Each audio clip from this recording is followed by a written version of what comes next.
If they feel that you could help them grow economically, they can make you a resident, right? So the startup chili thing is one path that you could set up a company and then hire yourself as an employee and become a resident.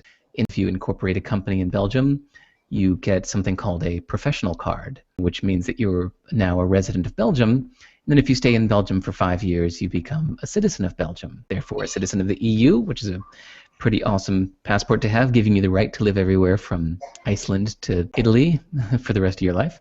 So these plans are ever changing, and sometimes they're short-term ones. I've read that right now in Thailand, they reinstated an old program called forget the Premier something, or I think it's the equivalent of $60,000 US. If you pay them once up front, $60,000, you get 5 years of residency in Thailand and a little like gold card that gives you an express pass at the airport and a special designated person that will guide you through the security. So Fast pass through the airport. Fast pass, yeah, fast pass, yeah.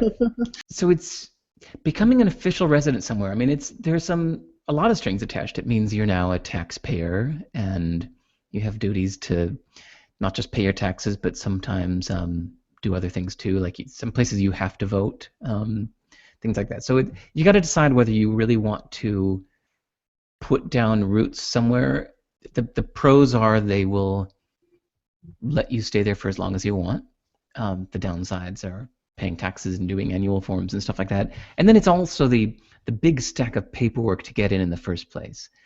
The other upside is residency. Usually in most countries will lead to citizenship. So if you want another passport, or to me what a passport represents is the right to enter that country for all future time. That's like I said about New Zealand citizenship.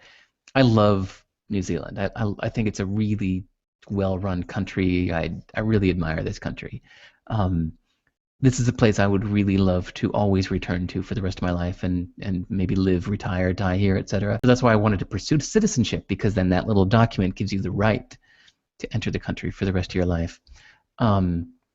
But if you're feeling kind of more transient about a place, if you're like, let's go live in Chile for a few years, then maybe you don't want residency. Maybe you do want to just come in on a long-term tourist visa.